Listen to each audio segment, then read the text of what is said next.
Kamusta mga chong? Nakuha ko na yung sticker natin. Itong sticker na to ay pinagawa ko last year, December. Parang January, gawa na siya.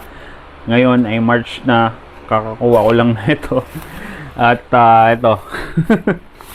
Ang tagal ko bago nakuha.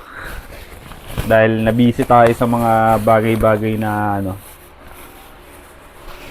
na dapat unahin. So, dalawang klase to. Ayun, nahulog. So, dalawang klaseng sticker to. Ayan. Nakasulat. Danong TV. Siyempre, Danong TV yan.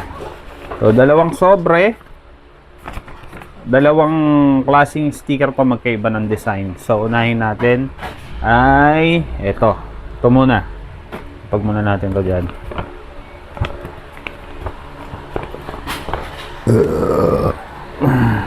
Yun o. Angas. Kita nyo? So, itong unang design, ayan.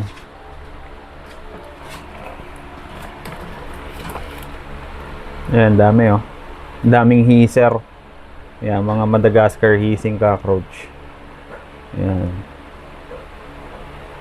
Ito naman tayo sa isa. Ito naman ay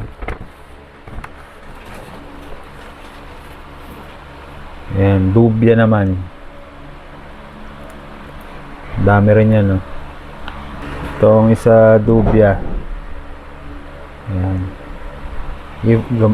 I-front cam ko. Alright, mga chong, ito yung mga sticker natin. Bali, dalawang klase to. Dalawang magkaibang species ng ipis ang pinagawa nating sticker. Itong isa ay ang Madagascar hissing cockroach, or scientific name niya ay Grompadorina portentosa, at hisser naman for short. Ayan. At syempre, merong pangalan natin, Danong TV yan. So, ayan ang design ng ating sticker, hisser. Ayan. Marami yan mga chong. At ito namang isa, alam nyo na yan kung ano yan. Ito naman ay ang Blaptica dubia or dubia roaches. Ayan. Siyempre, meron din pangalan natin yan, Danong TV, no? Siguro ito ay sub-adult size ng dubia roaches, no? Itong mga to ay mga common sa exotic pet hobby. Ayan, yung mga species ng ipis na yan. So, ang history kasi nito, una, 2019, lumabas ako sa KMJS dahil sa ipis na to, itong Blaptica dubia. Yan, kaya yan ang pinagawa nating sticker. At other than that, malaki ang naitulong sa akin ng dubya nung mga panahong hindi pa stable ang buhay ko at umaasa pa ako sa mga hayop na inaalagaan ko. At isa ang Blaptica dubia doon. At ito naman ang hisser. Yan, sa mga nakapanood last year ng aking video, November 2024, lumabas ako sa TV5, yung kwento ni Mark Logan na top 5. Ayun, nandun ako. At ang topic namin doon ay ang Madagascar hissing cockroach. Ayan. Ayan, shoutout kay Bossing, kay yung researcher na nag-interview sa atin yon. Thank you sa inyo. At yun, bale itong sticker na to mga chong ay pinagawa ko last year, December 2024. At natapos siya siguro mga January. Pero ngayon ay March na 2025. Ngayon ko pa lang nakuha to, ngayon ko pa lang din na-videohan at medyo na-delay tayo kasi medyo busy tayo sa buhay kung ano-ano mga pinaggagawa natin. De joke lang. Inuuna natin yung mga dapat unahin, kaya ngayon ko lang nabigyan ng time to. At yon, malaking shoutout kay Lars LS or sa Studio Seron na gumawa ng ating mga malulupit na sticker. Ayan, sa mga magpapagawa ng sticker dyan, PM nyo lang siya, check nyo yung IG ni Lars LS. At yung Studio Zero, yan, check nyo. Siya rin ang nag-print at nag-frame ng mga picture ko na kung napanood nyo na yun, malamang hindi pa kasi hindi pa na-upload yun, kaya hindi nyo pa napapanood. Yan, panoorin nyo na rin, i-upload yun. So yun, yan, mga sticker natin, ipapamigay natin yan sa mga followers, viewers, at sa mga sumusuporta sa atin. Yan, mga chong, marami yan. Hindi kayo mawalan, hindi rin kayo magkakaroon. Hindi, joke lang. Papamigay natin lahat yan. Yan. Ang bala ko sana dito, pagka pumunta ako sa mga event, sa mga reptile and exotic pets event, pamigay natin Ang problema, sobrang busy ko ngayon, ni isang reptile or exotic pet event ay wala pa akong napupuntahan. Ayan, kaya sa mga tropa natin dyan, relax lang kayo, kalmahan nyo lang. Magkakaroon kayo nito. Ayan. So yun lang mga chong. Ayan, kita-kits tayo sa mga, kung makikita nyo ako, apiran nyo lang ako at may libre sticker. Yun lang, peace, rock and roll.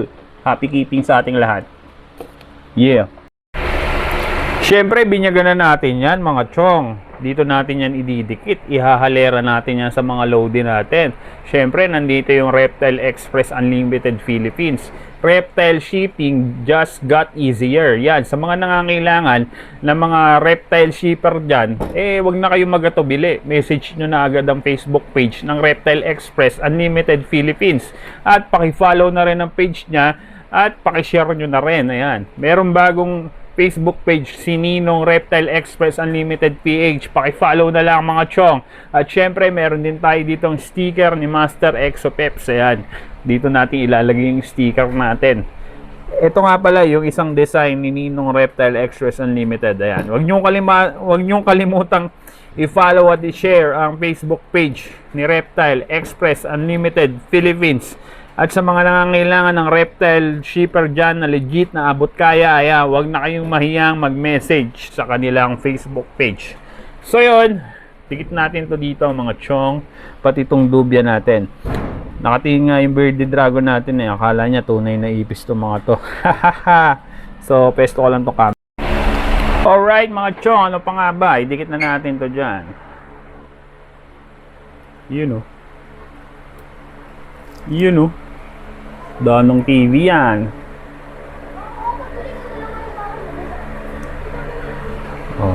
Parang sinukat dito, no? Angas. Sheesh. Ka muna. Etong isang design, isang species, yung dubya. Ayan. Donong TV rin yan. Iniipis na yung enclosure natin. So, nakatingin yung ating bearded dragon. Nakala niya tunay ito. Dito naman yan.